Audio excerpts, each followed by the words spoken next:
Donald Trump is facing growing pressure as tensions continue to rise around one of the world's most important shipping routes, the Strait of Hormuz. The situation has become increasingly complex, and recent statements from Trump suggest the United States may now be seeking broader international assistance to secure the waterway. Earlier in the day, Donald Trump claimed that multiple countries had agreed to help the United States secure the Strait of Hormuz alongside the U.S. Navy. However, later developments and responses from foreign governments suggested that such coordination may not have been finalized in the way initially described. Later that same day, Trump posted another message suggesting that countries relying on oil shipments through the Strait of Hormuz should step forward and participate in maintaining safe passage.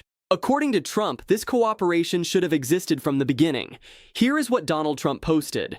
The United States of America has beaten and completely decimated Iran both militarily and economically and in every other way. But the countries of the world that receive oil through the Hormuz Strait must take care of the passage, and we will help a lot. The U.S. will also coordinate with those countries so that everything goes quickly, smoothly, and well. This should have always been a team effort, and now it will be. It will bring the world together toward harmony, security, and everlasting peace. President Donald J. Trump. This message raised immediate questions among foreign policy observers about why such coordination was not organized earlier, especially given how critical the Strait of Hormuz is to global energy supply. Many analysts believe the initial military actions involving Iran were largely coordinated between the United States and Israel, with limited international coalition planning before tensions escalated.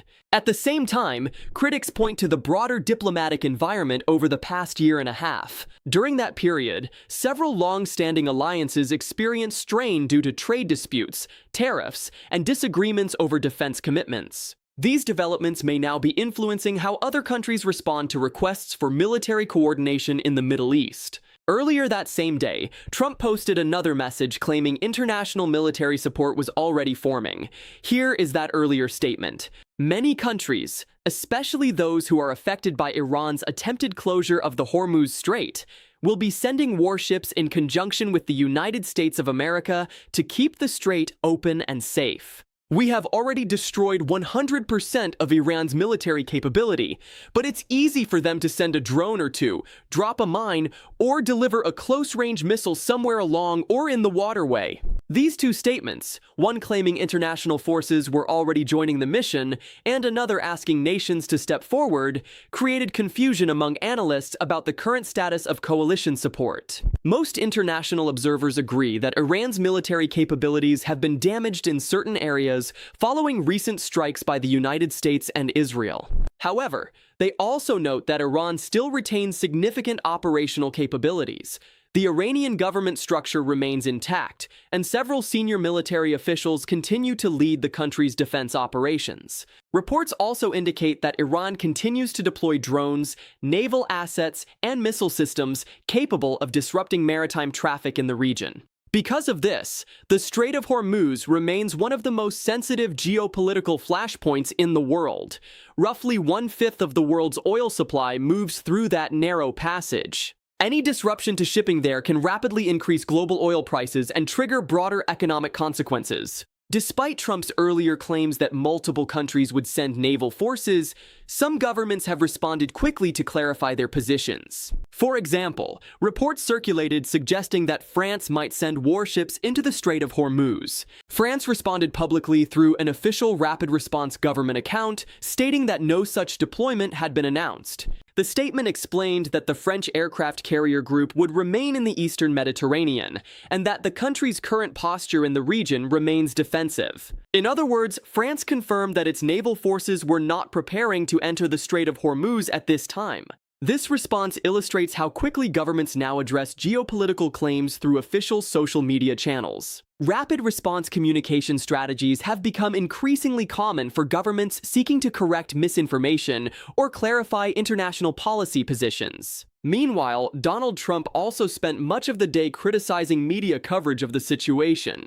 In a separate message, Trump argued that major news organizations were presenting misleading narratives about the conflict. He specifically mentioned outlets such as the Wall Street Journal and the New York Times, accusing them of misrepresenting events. Trump then posted a graphic highlighting what he described as changes within the American media landscape. The graphic included references to public broadcasting funding reductions and leadership changes across several major news organizations. It also suggested that structural shifts within media companies were reshaping how information is delivered to audiences. At the same time, the rise of independent digital media networks has significantly changed the media environment. Many viewers who once relied primarily on traditional television news are now turning to online platforms and independent outlets for political analysis and commentary. This transformation in media consumption has created a highly competitive information ecosystem where narratives spread quickly across multiple channels. In response to Trump's criticism of media coverage, FCC Chairman Brendan Carr also commented on the issue. Carr wrote that broadcasters must operate in the public interest and suggested that news organizations should ensure accuracy and responsible reporting. His statement emphasized that broadcast license renewals require compliance with federal regulations governing public interest standards. The comments sparked debate among media experts about the balance between government oversight of broadcast licenses and the importance of protecting press independence. This conversation reflects a long-standing tension in democratic societies between regulatory frameworks and freedom of the press. Meanwhile, international reactions to the Strait of Hormuz situation continue to develop. Some analysts have noted that relations between the United States and several allied governments have been complicated by previous policy disputes. For example, earlier statements from Trump regarding European military contributions and defense commitments created diplomatic friction with some NATO partners. Observers say those past disagreements could influence how governments respond to current requests for security cooperation. In the United Kingdom, foreign policy analysts have also commented on reports suggesting that the United States may seek broader international naval participation. Some commentators pointed out that earlier statements from Trump suggested that American forces did not need additional allied carriers in the region. Now that the situation has evolved, questions remain about how quickly international coordination could be established. Meanwhile, Iranian officials have also issued strong statements regarding their conditions for ending hostilities. According to reports on Iranian state television, one senior official stated that negotiations would require compensation for damages and long-term guarantees about U.S. military presence in the region. Specifically, the official suggested that the United States withdrawing military forces from the Persian Gulf would be a central demand. Such conditions highlight how difficult diplomatic negotiations could become if both sides maintain firm positions. At the same time, tensions across the region continue to affect neighboring countries. Security incidents involving drones and attacks on infrastructure have been reported across several locations in the Middle East. These events demonstrate how quickly regional conflicts can expand beyond their original scope. For Gulf nations such as Qatar, Saudi Arabia, and the United Arab Emirates, the current instability raises concerns about economic security and regional safety. Over the past several decades, these countries invested heavily in building international financial centers and tourism hubs.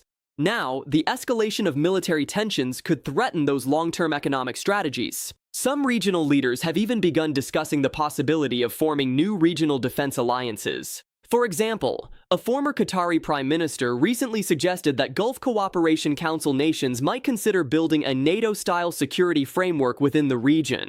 Such proposals reflect growing uncertainty about future security arrangements in the Middle East. Taken together, these developments highlight how rapidly geopolitical dynamics can change. When military conflict intersects with global energy markets and international diplomacy, the situation surrounding the Strait of Hormuz remains fluid, and decisions made in the coming weeks could have major consequences for global stability, energy prices, and international alliances. If you want continued coverage of these developments and in-depth analysis of global politics, make sure to subscribe to the channel and stay connected for future.